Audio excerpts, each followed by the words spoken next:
नमस्कार दोस्तों, स्वागत है आपका अपने YouTube channel DK sir reasoning classes में। मैं डीके सर ब्रजवासी। आज हम बात करने वाले हैं जनरल नॉलेज के कुछ महत्वपूर्ण प्रश्नों के बारे में। तो देखिए, बहुत ही ज़्यादा महत्वपूर्ण क्वेश्चन लेकर के आए हैं। आईएएस लेवल के क्वेश्चन है आपके सामने, तो आज सभी की हम बात करने वाले हैं। तो देखिए, बात करते हैं बिना किसी देरी के फर्स्ट क्वेश्चन की ओर चलते हैं। पहला क्वेश्चन क्या है, बात करेंगे इंडियन हिस्ट्री के बारे में, तो भारत का इतिहास। पहला क्वेश्चन है, सिंधु घाटी सभ्यता के लोग इनमें से किस धातु से परिचित नहीं थे। तो दोस्तों ये पूछा गया कि सिंधु घाटी के जो लोग थे वो किस धातु से परिचित नहीं थे। तो लोहे से परिचित नहीं थे, तो लोहे धातु से परिचित नहीं थे। सबसे पहले उन्होंने जो धातु का ज्ञान हुआ था वो तांबे धातु का ज्ञान हुआ था, और उसके द्वारा बनाए जाने वाला पहला जो हथियार था वो था कुल्हाड़ी।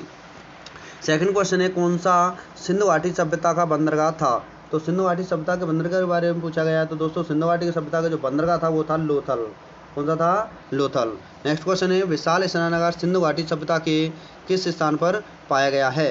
तो ये जो विशाल स्नानागार सिंधु घाटी सभ्यता के मोहनजोदड़ो नामक स्थान पर पाया गया है। बात करते हैं नेक्स्ट क्वेश्चन, मोहनजोदड़ो स्थित है। तो मोहनजोदड़ो कहाँ स्थित है दोस्तों? चार ऑप्शन आपके सामने हैं, आपको पहचानना है दोस्तों। तो मोहनजोदड़ो जो स्थित है पाकिस्तान में स्थित है, लरकाना नामक स्थान पर। तो लरकाना नामक स्थान पाकिस्तान पर स्थित है। तो option number E is the right answer. तो ऑप्शन नंबर ए इसका सही आंसर होगा, लरकाना नामक स्थान पर पाकिस्तान में, जो कि पड़ता है प्रेजेंट में। नेक्स्ट क्वेश्चन है, सबसे पुराना वेद कौन सा माना जाता है। सबसे पुराना वेद के बारे में बात कर रहे हैं। चार वेद हुए हैं दोस्तों, तो चार वेद हम सबसे पुराने वेद की बात कर रहे हैं। तो सबसे पुराना वेद था ऋग्वेद। कौन सा था? ऋग्वेद। बात करते हैं नेक्स्ट क्वेश्चन, इनमें से किस फसल का ज्ञान वैदिक काल के लोगों को नहीं था। तो देखिए दोस्तों, किस जो है कि कौन सी फसल थी जिसके बारे में वैदिक काल के लोगों को इसका ज्ञान नहीं था। तो देखिए, जौ का ज्ञान हो गया था, गेहूं का जो हो गया था, चावल का भी हो गया था, लेकिन तम्बाकू ज्ञान उनको नहीं था। जो तम्बाकू को ज्ञान जो भारत में कराया था दोस्तों, वो कराया था पुर्तगालियों ने। जब वास्को डी गामा सन 1498 ईस्वी में आया था, उसके बाद इस तम्बाकू का स्थान यानी कि जो जानकारी भारत को हुई थी कि तम्बाकू की खेती कैसे की जाती है। नेक्स्ट क्वेश्चन है, किस वैदिक देवता की स्तुति ऋग्वेद में सबसे अधिक की गई है। तो दोस्तों ये पूछ रहा है कि किस वैदिक देवता की स्तुति ऋग्वेद में सबसे अधिक की गई है। तो दोस्तों इंद्र देवता की जो है कि सबसे ज़्यादा की गई, इंद्र देवता के। Option number C is the right answer. Next question है दोस्तों, जैन धर्म के पहले तीर्थंकर का नाम क्या है। जैन धर्म के पहले तीर्थंकर के बारे में पूछा गया दोस्तों। जैन धर्म के पहले तीर्थंकर थे ऋषभदेव। कौन थे?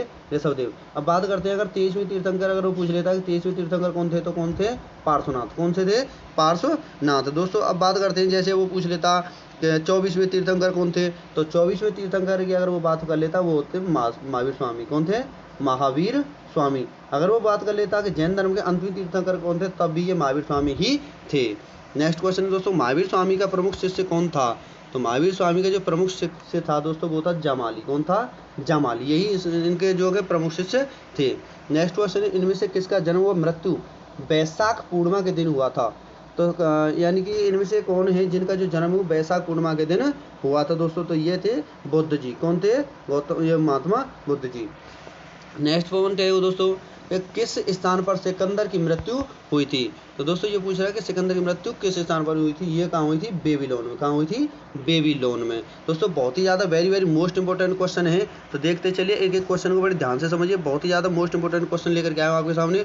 तो देखिए अगला क्वेश्चन क्या, दिल्ली के पास महरौली का लौह स्तंभ किस वंश के शासक द्वारा स्थापित किया गया था दोस्तों। तो यानी कि दिल्ली के पास महरौली है और वहाँ पर जो लौह स्तंभ है वो किस वंश के शासक द्वारा स्थापित किया गया था। तो वो दोस्तों गुप्त वंश के शासक द्वारा किया गया था।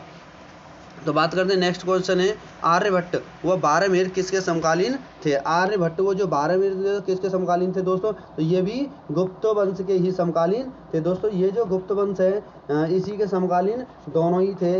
बात करते हैं, चाहे इसकी बात कर ले या आर्यभट्ट व बारहमीर की, या फिर ये बात कर ले यानी दिल्ली के पास जो महरौली स्तंभ है, इन दोनों की अगर बात करें तो दोनों का आंसर ही क्या होगा दोस्तों? गुप्त होगा। जिसके जो संस्थापक थे वो कौन थे? श्रीगुप्त। कौन थे? श्रीगुप्त। दोनों का ही आंसर क्या हो गया? गुप्त। देखिए यानी कि बात करते हैं, जैसे गुप्त वंश की जो स्थापना किसने की थी, तो श्रीगुप्त जी ने की थी। और ये कब की थी दोस्तों? 275 ईस्वी स्थापना इसकी की गई थी कौशाम्बी में, 275। बात करते हैं नेक्स्ट क्वेश्चन के बारे में, फाहियान नामक चीनी यात्री जो था वो किसके शासनकाल में भारत आया था। फाहियान जो आया था दोस्तों वो चंद्रगुप्त द्वितीय या विक्रमादित्य को उन्हीं के नाम से जाना जाता है। चंद्रगुप्त द्वितीय को ही जाना जाता है विक्रमादित्य के नाम से। तो इनके शासनकाल में ये भारत आया था। तो देखिए बात करते हैं नेक्स्ट क्वेश्चन है, भारतीय नेपोलियन किसे कहा जाता है। भारतीय नेपोलियन किसे कहा जाता है दोस्तों? तो देखिए भारत के जो नेपोलियन है दोस्तों किसको कहा जाता है? समुद्रगुप्त को। किसको कहा जाता है? समुद्रगुप्त को। Option number C is the right answer. Option number C is the right answer. तो समुद्रगुप्त को क्या कहा जाता है? भारत का नेपोलियन। नेक्स्ट क्वेश्चन है दोस्तों, किस वंश के शासन को भारतीय इतिहास का स्वर्ण युग कहा जाता है? तो देखिए स्वर्ण युग की बात कर रहा है तो स्वर्ण युग कहा जाता है गुप्त वंश को। किसको? गुप्त वंश को, जो कि जिसकी स्थापना किसने की थी? श्रीगुप्त जी ने। नेक्स्ट क्वेश्चन दोस्तों कि किस दक्षिण भारतीय शासक ने हर्षवर्धन को नर्मदा नदी के किनारे पराजित किया था दोस्तों? तो ये किया था पुलकेशन द्वितीय ने। किसने किया था? पुलकेशन द्वितीय ने। तो पुलकेशन द्वितीय ने यानी कि हर्षवर्धन को नर्मदा नदी के किनारे ये पराजित किया था दोस्तों। नेक्स्ट क्वेश्चन है दोस्तों, बहुत ही अच्छे अच्छे क्वेश्चन है, तो देखते चलिए अपनी कॉपी में वीडियो को, जो जितने भी क्वेश्चन है सभी क्वेश्चनों को आप अपनी कॉपी नोट करते रहिए और एग्जाम के समय पर इनका रिवीजन जरूर कीजिए। आपको बहुत ही ज़्यादा लाभ मिलने वाला है। कोई भी एग्जाम के लेवल दें, चाहे IAS लेवल के बैठ जाएँ, चाहे PCS किसी भी एग्जाम में बैठ जाएँ, पुलिस लेवल के, SI लेवल के, तो हर एग्जाम आपके इसमें से हिस्ट्री से क्वेश्चन फंसते हैं दोस्तों। बहुत ही कम क्वेश्चन लेकर के आए लेकिन ज़्यादा ही मोस्ट क्वेश्चन है दोस्तों, तो आप इनको पढ़ के जरूर जाएँ।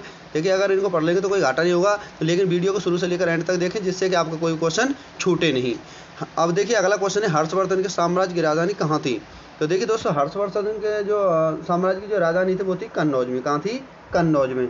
दोस्तों पहले ये जो इसकी जो राजधानी थी वो थी थानेश्वर। कहाँ थी? थानेश्वर। लेकिन बाद में इन्होंने स्थानांतरित कर दी। थानेश्वर कहाँ पड़ता है? हरियाणा के करनाल जिले में। कहाँ? हरियाणा के करनाल जिले में पड़ता है थानेश्वर। लेकिन उसके बाद इन्होंने क्या कर दी? इसको यानी कि हटा दिया और कहाँ बना दी? कन्नौज। कन्नौज कहाँ है? UP, Uttar Pradesh. Next question है दोस्तों, चीन का प्रसिद्ध धार्मिक विद्वान हिनसांग किसके शासनकाल में भारत आया? तो देखिए हिनसांग की अगर बात करते हैं तो हिनसांग किसके शासनकाल में भारत आया था दोस्तों? तो देखिए दोस्तों ये दोनों की अगर बात करते हैं, दोनों ही भारत आए थे। और बात करते हैं ये जो आया था ये हर्षवर्धन के शासनकाल में आया था। और देखिए अब बात करते हैं अगला क्वेश्चन है, पहला जो मुसलमान जो अरब आक्रमणकारी था वो 712 ईस्वी में आया था, वो दोस्तों कौन था दोस्तों? वो था मोहम्मद बिन कासिम दोस्तों। कौन था? मोहम्मद बिन कासिम। ये सबसे पहला मुस्लिम आक्रमणकारी था जो कि भारत में आया था, इसने सबसे पहले यानी आक्रमण किया था। तो उसके बाद देखिए बात करते हैं, महमूद गजनवी भी आया, गौरी भी आया, बाबर भी आया। तो बाबर ने मुगल वंश की स्थापना की थी। महमूद गजनवी ने भारत पर 17 बार आक्रमण किया था, सोमनाथ के मंदिर पर किया था 1001 ईस्वी से लेकर और 1000 यानी कि 27 ईस्वी तक इसने क्या किया था? 1000 ईस्वी से 1027 ईस्वी तक इसने कितने आक्रमण किए थे? 17 बार भारत पर आक्रमण किया था और सोमनाथ मंदिर में इसने बहुत ज़्यादा लूटमार की थी। नेक्स्ट क्वेश्चन दोस्तों देखिए, तराइन का द्वितीय युद्ध यानी कि जो 1192 ईस्वी हुआ था किस किस के बीच हुआ यानी किसको पराजित किया गया? तो दोस्तों देखिए बात करते हैं, तराइन का जो पहला युद्ध हुआ था वो 1191 ईस्वी हुआ था और वो मोहम्मद गौरी एवं पृथ्वीराज चौहान के बीच हुआ था, जो कि पहले में मोहम्मद गौरी हार गया था, पृथ्वीराज चौहान जीत गया था। लेकिन जो दूसरा युद्ध हुआ था 1192 ईस्वी में, जो मोहम्मद गौरी ने पृथ्वीराज चौहान को हरा दिया था। तो मोहम्मद गौरी ने पृथ्वीराज चौहान को हरा दिया था, तो ऑप्शन नंबर डी इसका सही आंसर होगा। उसके बाद 1194 ईस्वी हुआ था दोस्तों, वो उसमें मोहम्मद गौरी ने यानी कि जीत हासिल की थी। तो मोहम्मद गौरी ने 3 युद्ध किए थे, महत्वपूर्ण युद्ध, जिसमें से 2 युद्ध जीत लिए थे और एक युद्ध ये पृथ्वीराज चौहान से ये हार गया था। नेक्स्ट क्वेश्चन दोस्तों, गुलाम वंश का संस्थापक कौन था दोस्तों? तो गुलाम वंश के संस्थापक के बारे में पूछा जा रहा है दोस्तों कि गुलाम वंश के संस्थापक कौन थे? तो कुतुबुद्दीन ऐबक गुलाम वंश के संस्थापक थे। कुतुबुद्दीन ऐबक गुलाम वंश के संस्थापक थे। नेक्स्ट क्वेश्चन दोस्तों, किस शासक ने अपनी राजधानी दिल्ली से आगरा बनाई तथा आगरा शहर की स्थापना की दोस्तों? तो आगरा शहर की स्थापना किसने की थी दोस्तों? ये तो सभी जानते हैं, सिकंदर लोदी ने आगरा शहर की स्थापना की थी दोस्तों। तो जो आगरा शहर की जो स्थापना की थी दोस्तों वो किसने की थी?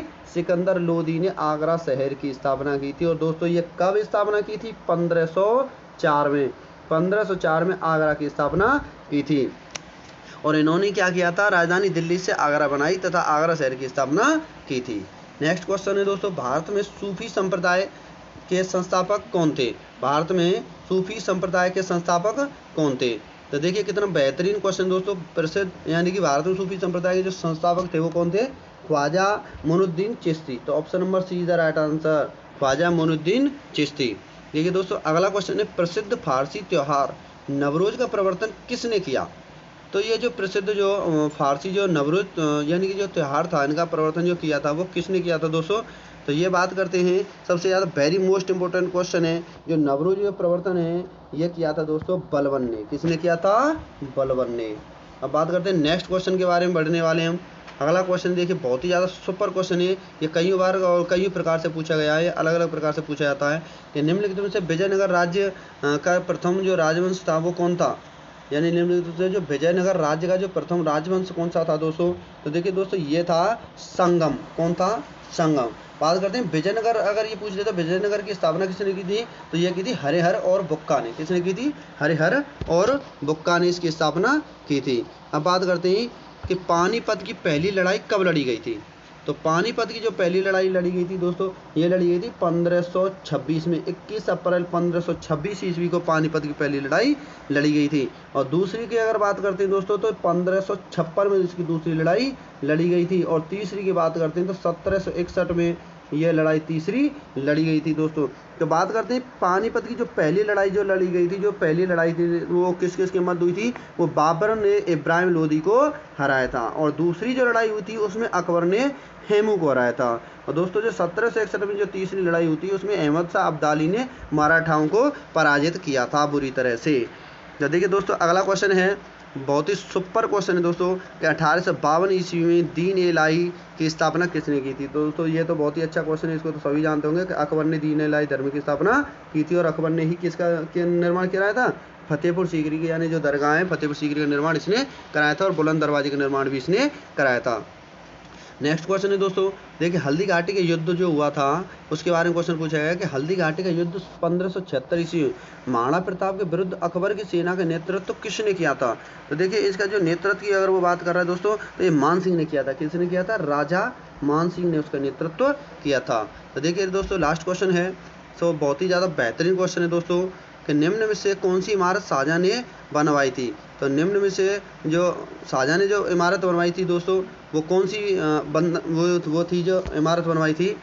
तो बात करेंगे आज सबसे ज़्यादा मोस्ट क्वेश्चन है दोस्तों, तो बात करेंगे। देखिए ये कह रहा है कि निम्न से इमारत शाहजहां ने नहीं बनवाई थी। नहीं बनवाने वाले पूछ रहा था बुलंद दरवाजे, मैंने अभी तो मैं बताया था किसने बनवाया था? ये अकबर ने। किसने बनवाया था? अकबर ने। दिल्ली के लाल किला शाहजहां ने बनवाया, ताजमहल शाहजहां ने बनवाया, दिल्ली की जामा मस्जिद शाहजहां ने बनवाई थी, लेकिन बुलंद दरवाजे को किसने बनवाया था? अकबर ने। किसने बनवाया था दोस्तों? अकबर ने। तो दोस्तों मैं उम्मीद करूंगा कि आपकी वीडियो समझ में आई होगी। दोस्तों जिन भाइयों को वीडियो समझ में, प्लीज़ लाइक करें और कमेंट करके जरूर बताना कि आपको वीडियो कैसी लगी। दोस्तों थोड़ी बहुत ये जो यानी वीडियो बनाने में थोड़ी प्रॉब्लम हो जाती है दोस्तों, लेकिन आपकी समझ में पक्का आएगी, जरूर आएगी दोस्तों।